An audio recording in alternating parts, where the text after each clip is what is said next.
আজকে বানাবো সিমের তরকারি। এটা সর্ষে দিয়ে, সর্ষে হালকা হালকা সর্ষে দেবো, এতটুকু সর্ষে দেবো।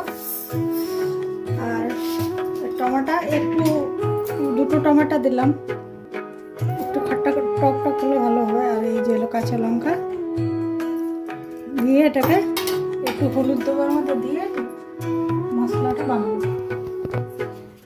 আমি রেপসির তেলে বানাচ্ছি, আপনারা সরষের তেলটাও বানাতে পারেন। এই তেল দিলাম, আলুটা ভাজবো। গরম হয়ে গেছে, এবারে ওই আলুগুলো দেবো। আলুটা লাল করে ভেজে উঠিয়ে, এই আলুটা ভাজা হয়ে গেছে, এটা আলুটা উঠিয়ে নেব।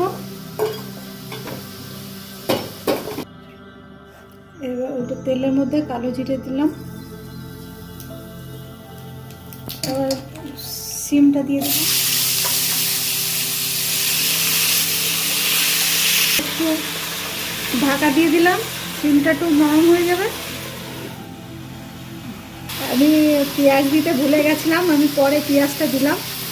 আর এখন দেবো এই নুন আর একটু হলুদ দিয়ে একটু ভাজবো।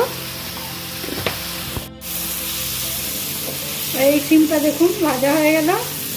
আর এটা ভালো করে ভাজলাম, এতে একটা সবুজ সবুজ গন্ধ থাকে, সেটা চলে গেল। যত ভাজবেন তত এটাকে খেতে ভালো লাগবে। আমি এবার মশলা দেবো, যেটা বেটেছিলাম সেটা দিলাম, সর্ষেটা।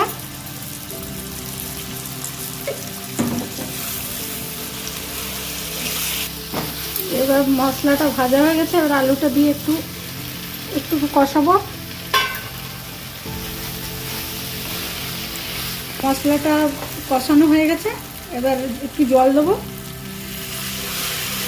অল্প জল দেবো, যেন তো একটু সিদ্ধ হওয়া ভাজা হয়ে গেছে, একটু মাখা মাখা থাকবে তরকারিটা। একটু চিনি দিলাম অল্প। তরকারিটা হয়ে গেল আমার, এবার ধনেপাতা দিয়ে এটাকে নামিয়ে দেবো।